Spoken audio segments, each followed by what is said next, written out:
नमस्कार मेरे प्यारे साथियों, स्वागत है आप सभी का आपका अपना यूट्यूब चैनल जीटीएम क्लासेस में। दोस्तों आज की इस वीडियो में आपको हम मैथ का 30 VVI ऑब्जेक्टिव क्वेश्चन बताएंगे जो 17 फरवरी 2022 को आने वाला प्रश्न है। ठीक है, 100% दोस्तों यही आएगा, इसलिए आप हमारे साथ इस वीडियो में 1 से लेकर 30 तक पूरी कंसंट्रेशन के साथ बने रहिएगा। प्रत्येक प्रश्न को मैं आपको काफी शानदार तरीके से समझाऊंगा कि एक बार में आपको माइंड में फिट हो जाएगा। ठीक है, ये 30 में से बहुत सारे जो प्रश्न होंगे मेरे प्यारे साथियों, आपको 17 फरवरी को पेपर में सेम टू सेम जाकर छपेगा, ये मेरा 100% गारंटी है। इसलिए इस वीडियो को आप शुरू से लेकर अंत तक जरूर देख लीजिए, एक भी प्रश्न आप स्किप नहीं कीजिएगा। ये वीडियो जो है 17 फरवरी के लिए काफी महत्वपूर्ण साबित होगा। ठीक है, तो आइए हम वीडियो का स्टार्ट करते हैं। देखिए पहला प्रश्न, दो लगातार विषम संख्याओं का मस्सा कितना होगा। दोस्तों काफी महत्वपूर्ण है, आपके फाइनल बोर्ड परीक्षा के लिए पहला नंबर प्रश्न। आपको बताना है कि दो लगातार विषम संख्याओं का मस्सा कितना होगा। तो पहले ये बताइए कि दो लगातार विषम संख्या हमारा कौन है। तो एक हो गया, इसके बाद कौन, तीन हो गया। ये दो लगातार विषम संख्या हमारा। ठीक है, इसका आपको मस्सा निकालना है। तो निकालिए मस्सा, इस तरह से निकालेंगे, लगाइएगा तो कितना टाइम लगेगा, 3 टाइम लगेगा। यहाँ पे 3 आएगा, यहाँ पे कट जाएगा, यानी कि हमारा मस्सा कितना हो गया, इसका 1 हो गया। तो ऑप्शन नंबर यहाँ पे ए जो होगा बिल्कुल करेक्ट आंसर हो गया। ठीक है, समझ में आ गया। चलिए आगे बढ़ते हैं। दूसरा नंबर प्रश्न कहता है 45 तथा 60 का मस्सा है। दोस्तों ये भी प्रश्न आपके बोर्ड एग्जाम के लिए काफी महत्वपूर्ण है। देखिए आपको इसमें मस्सा निकालना है 45 और 60 का। तो निकालिए, यहाँ पे 60 लगाएंगे, कितना टाइम लगेगा, 1 टाइम लगेगा। यहाँ पे 45 आएगा, फिर घटाइएगा तो कितना यहाँ पे आ जाएगा, 15 आ जाएगा। फिर यहाँ पे 45 जो है यहाँ पे आ जाता, उतर जाता है, समझ रहे होंगे। अब 15 तिया 45 होता है, यहाँ से कट जाएगा। ठीक है, तो हमारा एसीएफ इसका कितना आ गया, 15 आ गया। ठीक है, तो ऑप्शन नंबर यहाँ पे डी जो होगा बिल्कुल करेक्ट आंसर हो गया। चलिए अगला प्रश्न हम देख लेते हैं। तीसरा नंबर, 3x² + 2x - 1 = 0 का विवेचक है। दोस्तों काफी महत्वपूर्ण प्रश्न, आपको विवेचक इसमें निकालना है। तो विवेचक बराबर हमारा फॉर्मूला क्या होता है, b² - 4ac होता है। ठीक है, अब देखिए x² साथ कोफिशिएंट होता है हमारा a होता है, जो x के साथ कोफिशिएंट होता है हमारा b होता है, और जो कांस्टेंट में होता है वो हमारा c होता है। ठीक है, तो b हमारा कितना है, 2 है। तो यहाँ पे हम 2 का स्क्वायर कर लेंगे, -4 यहाँ पे लिखेंगे। ए कितना है, तो ए हमारा यहाँ पे 3 है, तो इंटू में यहाँ पे 3 लिख देंगे। सी कितना है, तो सी हमारा -1 है, तो यहाँ पे हम इंटू में इस तरह से -1 लिख देंगे। 2 का स्क्वायर कर लेंगे तो कितना हो जाएगा, यहाँ पे 4 हो जाएगा। यहाँ 4 थी 12, माइनस क्या हो जाएगा, प्लस हो जाएगा, यानी प्लस 12 हो जाएगा। अब 12 4 कितना हो जाएगा, 16 हो जाएगा, यानी हमारा यहाँ पे 16 जो होगा बिल्कुल राइट आंसर होगा, ऑप्शन नंबर बी। ठीक है, चलिए आगे बढ़ते हैं हम। चौथा नंबर प्रश्न कहता है कि दो रैखिक समीकरणों का आलेख समांतर हो तो इस समीकरण का कितना हल है। दोस्तों काफी महत्वपूर्ण प्रश्न है, ये चौथा नंबर आपके बोर्ड एग्जाम के लिए। आपको बताना है कि दो रैखिक समीकरणों का आलेख समांतर हो तो इस समीकरण का कितना हल है। तो एक भी हल नहीं होगा, ऑप्शन नंबर यहाँ पे सी जो होगा हमारा बिल्कुल करेक्ट आंसर होगा। ठीक है, चलिए अगला प्रश्न हम देख लेते हैं। पांचवा नंबर कहता है कि यदि दो समरूप त्रिभुजों की संगत भुजाओं में 3:4 का अनुपात है तो उनके परिमापों का अनुपात है। दोस्तों काफी महत्वपूर्ण है आपके लिए प्रश्न। इसमें कहता है कि दो समरूप त्रिभुज की संगत भुजा दिया हुआ है और क्या उनके परिमापों का अनुपात, यानी दोस्तों आपको परिमापों का अनुपात निकालना है। ठीक है, तो देखिए ध्यान दीजिएगा, जब दो त्रिभुज समरूप होंगे, ठीक है, जब दो त्रिभुज समरूप होंगे और उनके संगत भुजा का अनुपात दिया हुआ रहेगा, तो जो संगत भुजा का अनुपात दिया रहेगा ना, वही उसका परिमाप का अनुपात भी हो जाता है। तो परिमाप का अनुपात कितना हो जाएगा, 3:4 हो जाएगा। ठीक है, क्योंकि हमारा यहाँ पे संगत भुजा का अनुपात 3:4 दिया हुआ था, तो परिमाप का अनुपात भी वही हो जाएगा, यानी कि 3:4 हो जाएगा। देखिए ऑप्शन नंबर ए में लिखा हुआ है 3:4, जो कि बिल्कुल करेक्ट आंसर हो गया। ठीक है, इस बात को आपको ध्यान में रखना है। चलिए अगला प्रश्न हम देख लेते हैं। छठा नंबर प्रश्न आपके बोर्ड एग्जाम के लिए काफी महत्वपूर्ण है। कहता है कि यदि a = 45 डिग्री तो tan² a प्लस में 1y sin² a का मान निकाले। काफी महत्वपूर्ण है। देखिए a बराबर आपको 45 डिग्री दे दिया गया है। ठीक है, तो यहाँ पे हम tan² लिख लेते हैं, एक जगह पर हम यहाँ पे 45 डिग्री मान रख देते हैं। ठीक है, कोई दिक्कत, प्लस यहाँ पे लिख देंगे, यहाँ पे 1 और बटा लिखेंगे, तो यहाँ पे sin² लिखा हुआ है, तो एक जगह पर 45 डिग्री इसी तरह से रख देते हैं। ठीक है, अब देखिए tan 45 डिग्री मान कितना होता है, 1 होता है, तो यहाँ पे 1 का स्क्वायर लिखा होता है, स्क्वायर इसी तरह चढ़ा दिए, प्लस यहाँ पे 1 लिख देंगे, और साइन 45 डिग्री वन कितना होता है, तो 1/√2 होता है। इसका स्क्वायर है तो इसी तरह से हम स्क्वायर भी चढ़ा दिए, कोई दिक्कत। अब देखिएगा यहाँ से आगे, अब यहाँ से आगे 1 का स्क्वायर कीजिएगा, देखिए इधर 1 का स्क्वायर करिएगा कितना हो जाएगा, 1 हो जाएगा। अब प्लस यहाँ पे 1 लिखेंगे और देखिए 1/√2 लिखा है तो 1 का स्क्वायर तो 1 हो जाएगा, और यहाँ पे √2 था ना, तो यहाँ से अंडर और स्क्वायर कैंसिल हो जाएगा, तो बटा में क्या बचेगा, केवल 2 बचेगा। यहाँ से 1 इसको पलट लीजिएगा तो क्या हो जाएगा, 2/1 हो जाएगा, यानी कि यहाँ से जोड़ दीजिएगा तो कितना आ जाएगा, 3 आ जाएगा। तो हमारा राइट आंसर यहाँ पे 3 हो जाएगा, जो कि ऑप्शन नंबर सी में दिया हुआ है। समझ में आ गया सारे विद्यार्थी को। चलिए आगे बढ़ते हैं अब हम। छठा का सी हुआ। और मेरे प्यारे साथियों, इस वीडियो के माध्यम से आपको हम 30 ऑब्जेक्टिव प्रश्न बताएंगे। इस 30 ऑब्जेक्टिव क्वेश्चन आपके 2022 बोर्ड एग्जाम के लिए काफ़ी महत्वपूर्ण है, इसलिए 1 से लेकर 30 तक पूरी कंसंट्रेशन के साथ बने रहिएगा। एक प्रश्न भी आप स्किप नहीं कीजिएगा। ये 30 का 30 प्रश्न काफ़ी शानदार तरीके से आपको मैं समझाऊंगा कि एक बार में दोस्तों आपको माइंड में फिट हो जाएगा, ठीक है। ये 17 फरवरी को पेपर में जाके छपने वाला है, इसलिए सारे प्रश्न को अच्छे तरीके से बारीकी से समझ लीजिएगा, ठीक है। चलिए देखिए 7 नंबर प्रश्न कहता है कि यदि बहुपद x² - kx + 8 के शून्य अंकों का योग 6 है तो k का मान होगा। दोस्तों काफी महत्वपूर्ण प्रश्न है। एक फार्मूला जानते हैं आप सभी विद्यार्थी ना, अल्फा प्लस बीटा, यानी शून्य अंकों का योग बराबर फार्मूला क्या होता है, तो -b/a होता है, ठीक है। अब देखिए यहाँ पर क्या कहा है कि शून्य अंकों का योग 6 है, यानी कि आपको अल्फा प्लस बीटा = 6 दिया हुआ है, तो अल्फा प्लस बीटा के = हम यहाँ पे 6 लिख लेते हैं, ठीक है। देखिए आपको क्या बताएं कि हम x² के आगे जो कोफिशिएंट होता है वो हमारा a होता है, और जो x के आगे कोफिशिएंट होता है वो b होता है, कांस्टेंट में होता है जो c होता है।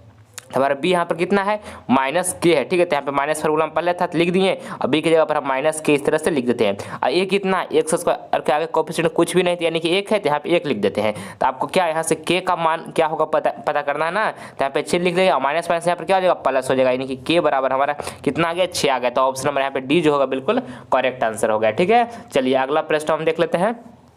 8 नंबर कहता है अर्धगोले के संपूर्ण सतह का क्षेत्रफल होगा। दोस्तों काफी महत्वपूर्ण प्रश्न है 8 नंबर प्रश्न। आपको ये प्रश्न को अच्छे तरीके से याद रखना। आपको बताना है कि अर्धगोले के संपूर्ण सतह का क्षेत्रफल होता है तो 3πr² होता है, 3πr² होता है, उसको याद रखना है। ऑप्शन नंबर यहाँ पे बी जो होगा हमारा बिल्कुल करेक्ट आंसर हो जाएगा, ठीक है।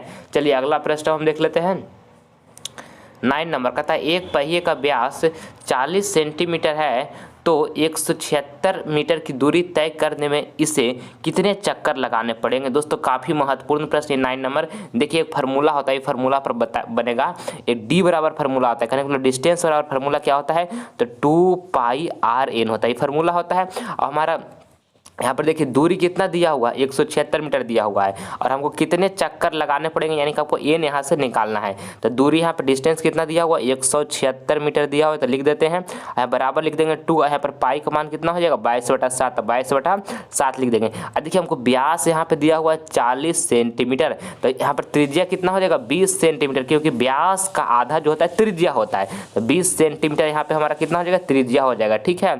यानी कि आर यहाँ पर इंटू में एन तो हमको निकालना ही है, कितने चक्कर लगाने पड़ेंगे।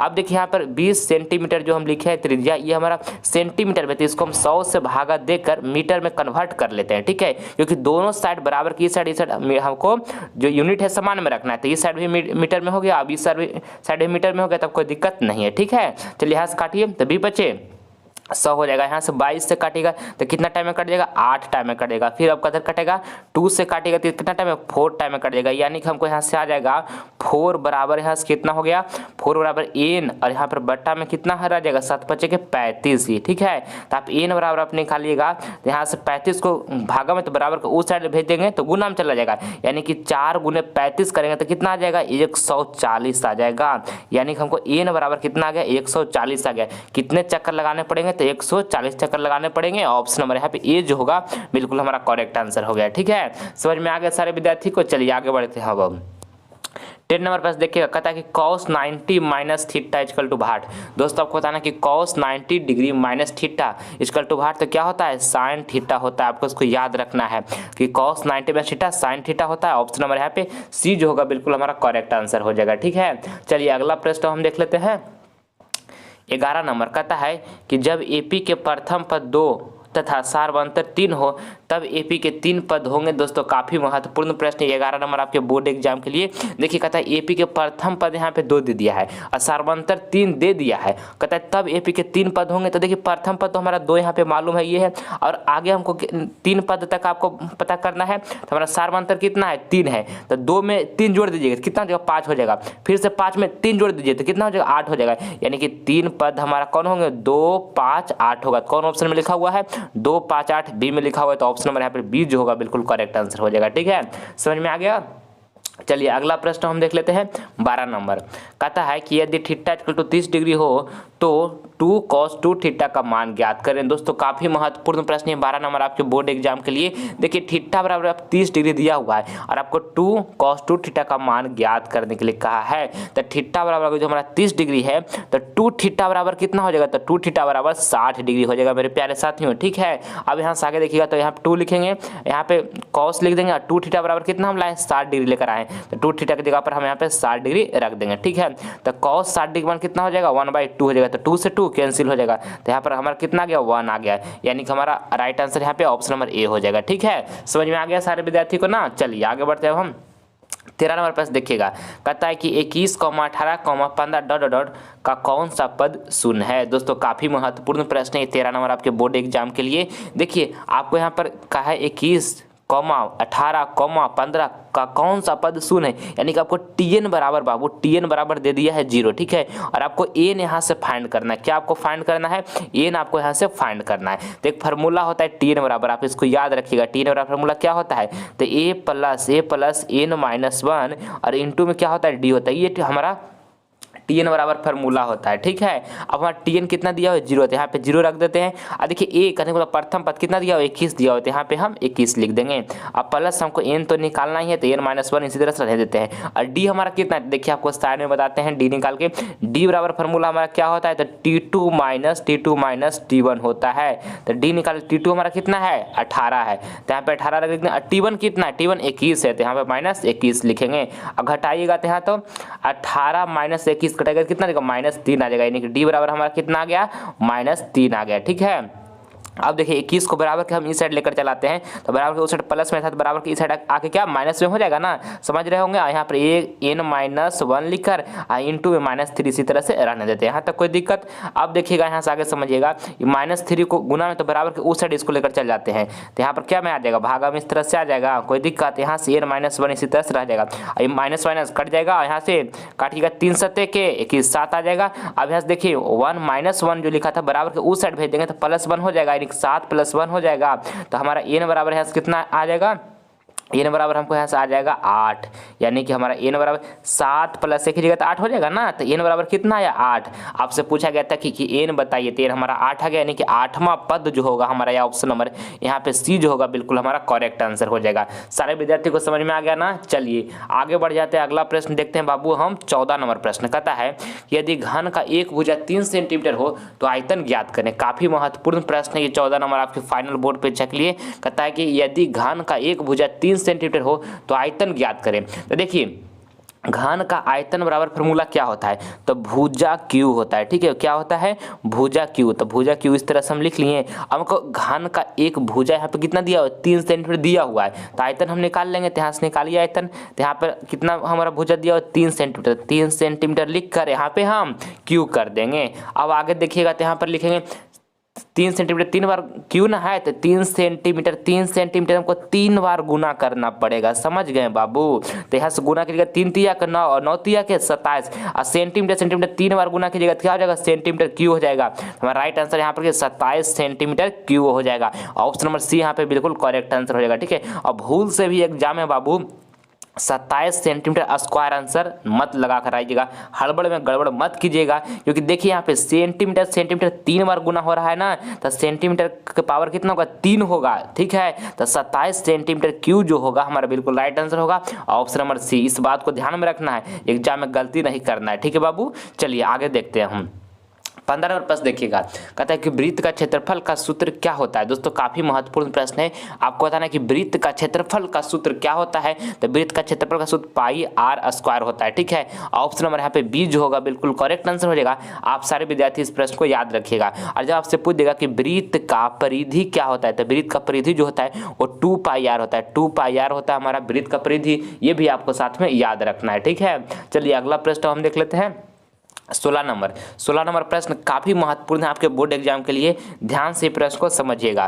कहता है कि यदि 2 sin थीटा इक्वल टू 1 तो 3 cot स्क्वायर थीटा प्लस 3 का मान होगा। तो देखिए यहाँ पे इसको हम इस तरह से लिख सकते हैं, साइन थीटा बराबर 1/2, क्योंकि यहाँ पे गुना था 2 तो बराबर को उस साइड भेजेंगे तो भागा में हो जाएगा। तो यहाँ से थीटा बराबर हमारा कितना हो जाएगा, थीटा बराबर यहाँ से हमारा 30 डिग्री हो जाएगा, ठीक है।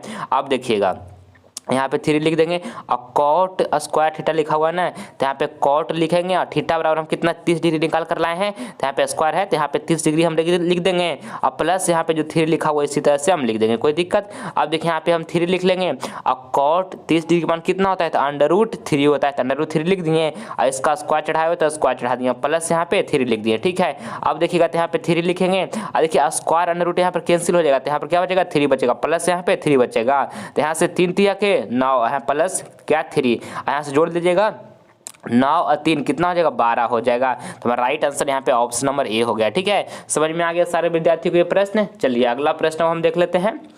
17 नंबर कहता है यदि किसी वृत्त की परिधि और क्षेत्रफल समान हो तो वृत्त की त्रिज्या होगी। दोस्तों काफी महत्वपूर्ण है आपके फाइनल बोर्ड परीक्षा के लिए प्रश्न। कहता है कि यदि किसी वृत्त की परिधि और क्षेत्रफल समान हो तो वृत्त की त्रिज्या होगी। तो वृत्त का परिधि क्या होता है 2 पाई आर होता है वृत्त का परिधि, और वृत्त का क्षेत्रफल क्या होता है पाई आर स्क्वायर। दोनों समान का है ना, तो दोनों को हम बराबर कर दिए। अब देखिए पाई से पाई कैंसिल हो जाएगा, यहाँ से यहाँ पे एक आर बच जाएगा, ठीक है। तो आर बराबर हमारा कितना गया 2 आ गया, यानी कि हमारा त्रिज्या कितना गया 2 इकाई आ गया, जो कि ऑप्शन नंबर ए हमारा बिल्कुल करेक्ट आंसर हो जाएगा, ठीक है। चलिए अगला प्रश्न हम देख लेते हैं। 18 नंबर कहता है प्रथम 3 लगातार प्रकृत संख्याओं का माध्य होगा। दोस्तों काफी महत्वपूर्ण प्रश्न है ये 18 नंबर आपके बोर्ड एग्जाम के लिए। क्या कहा कि प्रथम 3 लगातार प्रकृत संख्याओं का माध्य होगा। तो प्रथम 3 लगातार प्रकृत संख्या कौन होगा, 1 होगा, इसके बाद 2 होगा, इसके बाद 3 होगा। इसका माध्य आपको निकालना है। तब माध्य बराबर हमारा फार्मूला होता है बाबू कुल पदों का योग और बटे में होता है कुल पदों की संख्या। तो कुल पदों का योग हम कर लेते हैं, तो कुल पदों का योग करेंगे तो 1 + 2 + 3 कुल पदों का योग हो गया। बटे में कुल पदों की संख्या, तो कै गो पद है 3 गो है, तो कुल पदों की संख्या कितना है 3 है। तो यहाँ पे से जोड़ दीजिए तो कितना हो जाएगा, जोड़िएगा तो यहाँ पे 6 हो जाएगा, 3 2 5 1 6 बटा में यहाँ 3 हो जाएगा, काट दीजिएगा 3 2 6 2 जो होगा हमारा बिल्कुल करेक्ट आंसर हो जाएगा ऑप्शन नंबर बी, ठीक है। चलिए आगे बढ़ते हैं। 19 नंबर प्रश्न कहता है कि cos a इंटू में tan a इक्वल टू भाट। काफी महत्वपूर्ण है ये प्रश्न। यहाँ पे लिखा हुआ cos a और tan a बराबर देखिए फार्मूला होता है, क्या tan a बराबर फार्मूला होता है, tan a बराबर फार्मूला होता है sin a। अब बटे में क्या होता है, बटे में cos a होता है। तो cos a कैंसिल हो जाएगा, बचेगा क्या sin a। तो हमारा sin a जो होगा यहाँ पर बिल्कुल करेक्ट आंसर हो जाएगा ऑप्शन नंबर बी, ठीक है। समझ में आ गया। चलिए अगला प्रश्न हम देख लेते हैं। 20 नंबर। और मेरे प्यारे साथियों, अगर जो आप सभी विद्यार्थियों ने अभी तक जीटीएम क्लासेस चैनल को सब्सक्राइब नहीं किया है तो इस चैनल को आप सब्सक्राइब कर ले। इससे आपको फायदा क्या होगा कि जब हम लाइव क्लास लेकर आएंगे तो इसका नोटिफिकेशन जो होगा सबसे पहले आपको प्राप्त होगा। इसलिए जल्द आप सभी विद्यार्थी इस चैनल को सब्सक्राइब कर लीजिए, ठीक है मेरे प्यारे साथियों। चलिए अब देखते हैं अपना प्रश्न। हमारा वृत्त की त्रिज्या 35 मीटर हो तो परिमाप ज्ञात करें। दोस्तों काफी महत्वपूर्ण प्रश्न है, देखिए किस तरह से इसको बनाना है। कहते हैं वृत्त की त्रिज्या 35 मीटर है तो परिमाप होगा, तो वृत्त का परिमाप क्या होता है बाबू 2 पाई आर होता है। बहुत बार आपको हम बताए हैं। पाई का मान यहाँ पर कितना हो जाएगा 22/7 हो जाएगा। त्रिज्या कितना दिया हो 35 दिया हो, तो त्रिज्या की जगह पर हम 35 रख देंगे, यहाँ से काटिएगा तो कितना 7 × 5 = 35 हो जाएगा। अब 5 दूनी 10 यानी कि 220 मीटर जो होगा हमारा यहाँ पे बिल्कुल करेक्ट आंसर होगा, जो कि देखिए ऑप्शन नंबर डी में दिया हुआ है। तो ऑप्शन नंबर डी बिल्कुल करेक्ट हो गया, ठीक है। चलिए आगे बढ़ते हैं। अब हम 21 नंबर प्रश्न कहता है कि सहअभाज्य संख्याओं का मात्रा होता है। आपको बताना है 21 नंबर प्रश्न में कि सहअभाज्य संख्याओं का मात्रा होता है तो 1 होता है बाबू, आपको इसको याद रखना है। ऑप्शन नंबर यहाँ पर बी जो होगा हमारा बिल्कुल सही आंसर हो जाएगा, ठीक है। चलिए अगला प्रश्न हम देख लेते हैं। 22 नंबर कहता है कि यदि वर्ग का विकर्ण 16 × √2 सेंटीमीटर है तो वर्ग की भुजा की लंबाई होगी। काफी महत्वपूर्ण प्रश्न। आपको क्या बताना है, वर्ग की भुजा की लंबाई आपको बताना है, ठीक है। तो देखिए विकर्ण आपको कितना दिया हुआ 16 × √2 सेंटीमीटर दिया हुआ है। तो वर्ग का विकर्ण बराबर फार्मूला हमारा क्या होता है, तो वर्ग का विकर्ण वाला फार्मूला होता है √2 2 और गुने में क्या होता है, भुजा होता है। √2 गुने में भुजा होता है। और कितना हमारा वर्ग का विकर्ण दिया हुआ है, 16। इसको बराबर कर लेते हैं, 16 इंटू में √2 दिया, तो इसको बराबर हम कर लिए, ठीक है। अब √2 कैंसिल हो जाएगा, तो भुजा बराबर हमारा कितना बच गया, 16 सेंटीमीटर आ गया, ठीक है। आपसे वर्ग का भुजा पूछा गया था, तो 16 सेंटीमीटर उसका लंबाई होगा। ऑप्शन नंबर यहाँ पे बी जो होगा बिल्कुल करेक्ट आंसर हमारा होगा, ठीक है। चलिए अगला प्रश्न हम देख लेते हैं, 23 नंबर।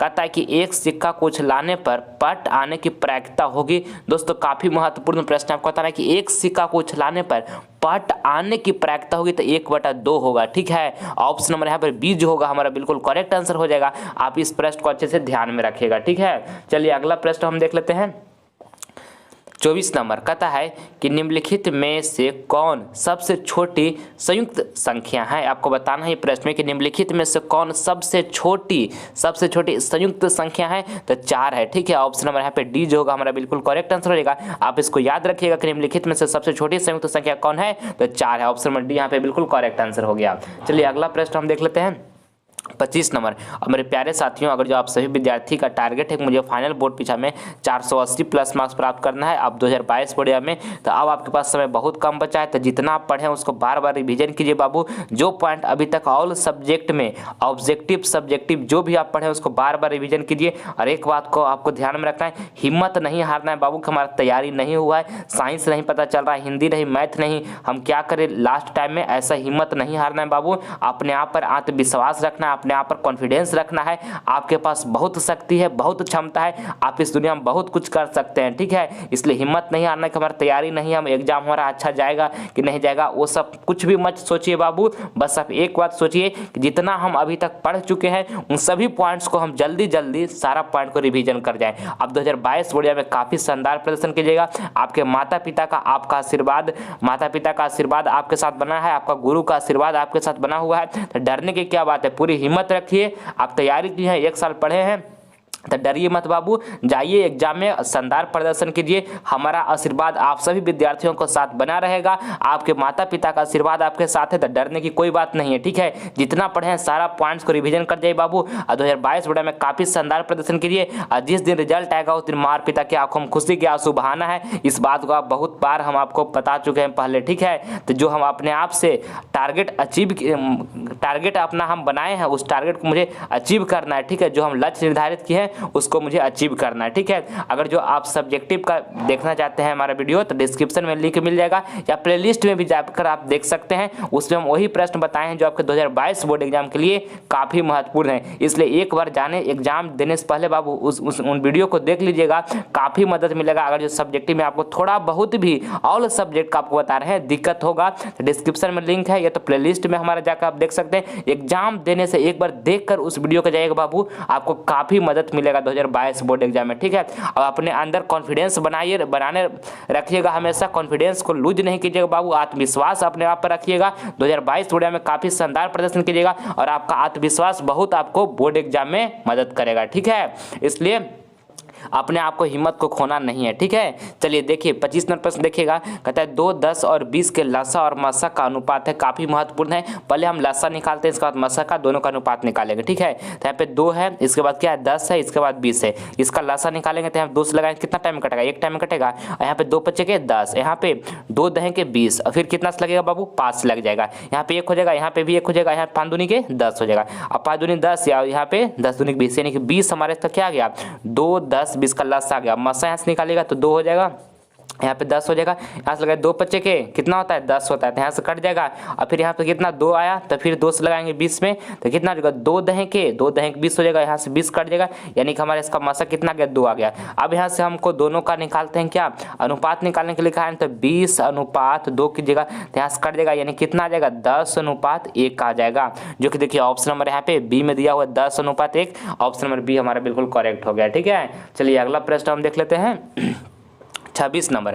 कहता है कि यदि ए और बी 2 ऐसे न्यून कोण हो कि sin A = cos B, तब A + = भाट। दोस्तों काफ़ी महत्वपूर्ण है ये प्रश्न। कहता है कि A और B 2 ऐसे न्यून कोण हो कि sin A = cos B, तब A + ए प्लस बी का मान क्या होगा। तो देखिए न्यून कोण मतलब हुआ ना कि जिसका मान 90 डिग्री से क्या हो, कम हो, ठीक है। यानी कि ए और बी का ऐसा मान हमको एज्यूम करना है कि 90 डिग्री से कम होना चाहिए, क्योंकि कह रहा है कि न्यून कोण ना, तो न्यून कोण किसको कहते हैं, जिसका 90 डिग्री से मान कम हो उसे कहते हैं, ठीक है। तो ए और बी का जो हमारा मान एज्यूम करना है बाबू 90 डिग्री से कम एज्यूम करना है, ठीक है। और आपको कंडीशन भी यहाँ दिया हुआ है, तो हम यहाँ से एज्यूम करते हैं ए बराबर हम यहाँ से मान लेते हैं 45 डिग्री, ठीक है। और बी बराबर भी यहाँ से मान लेते हैं 45 डिग्री। तो ये 90 डिग्री से कम है ना, यानी कि न्यून कोण है, ठीक है। तो कोई दिक्कत। अब हमारा कंडीशन दिया हुआ है, हम देख लेते हैं कि यहाँ पे सेटिस्फाइड हो रहा है कि नहीं। तो देखिए यहाँ पे हम कर देखते हैं ए बराबर कितना माने 45 डिग्री, तो यहाँ 45 डिग्री लिख देते हैं, बराबर यहाँ पे कॉस बी बराबर 45 डिग्री माने, तो यहाँ पर भी 45 डिग्री रख देते हैं। यहाँ पे देखिए साइन 45 डिग्री मान कितना होता है 1/√2 होता है, और कॉस 45 डिग्री मान भी 1/√2 होता है, यानी दोनों बराबर हो रहा है, यानी जो हम माने हैं ए और बी का मान वो बिल्कुल सही माने हैं। आपको ए प्लस बी का मान बताना था, तो यहाँ पे ए प्लस बी का मान, तो ए बराबर हम कितना यहाँ पे रखे हैं 45 डिग्री रखे हैं, तो ए का मान 45 डिग्री, बी का भी 45 डिग्री, तो दोनों को जोड़ दीजिएगा तो 45 डिग्री कितना हो जाएगा 90 डिग्री हो जाएगा, यानी कि ए प्लस बी का मान कितना आ गया 90 डिग्री आ गया। तो ऑप्शन नंबर यहाँ पे सी जो होगा बिल्कुल करेक्ट आंसर हो गया, ठीक है। चलिए आगे अगला प्रश्न हम देखते हैं 27 नंबर। कहता है कि दो भिन्न भिन्न त्रिज्याओं वाले वृत्त हमेशा होते हैं। दोस्तों काफ़ी महत्वपूर्ण प्रश्न है ये। 27 नंबर आपके बोर्ड एग्जाम के लिए आपको बताना है कि दो भिन्न भिन्न त्रिज्याओं वाले वृत्त हमेशा होते हैं तो समरूप होते हैं, ठीक है। आपको इसको ध्यान में रखना है अच्छे तरीके से। ऑप्शन नंबर यहाँ पे बी जो होगा हमारा 27 नंबर का, ऑप्शन नंबर बी बिल्कुल करेक्ट आंसर हो जाएगा, ठीक है। चलिए अगला प्रश्न हम देख लेते हैं 28 नंबर। 28 नंबर प्रश्न हमारा है, कहता है कि यदि किसी बारंबारता सारणी का माध्य 6 व माध्यिका 8 हो तो बहुलक होगा। दोस्तों आपको बहुलक इसमें निकालना है, ठीक है। और देखिए आपको माध्य दे दिया गया, माध्यिका भी दे दिया गया, आपको बहुलक निकालना है, ठीक है। तो बहुलक को हम इंग्लिश में मोड बोलते हैं, इसको हम एम से डिनोट करते हैं। अब मोड बराबर हमारा फार्मूला क्या होता है कि 3 माध्यिका, ठीक है। 3 माध्यिका माइनस में यहाँ पे होता है, माइनस में होता है 2 माध्य, ठीक है। माइनस में होता है 2 माध्य।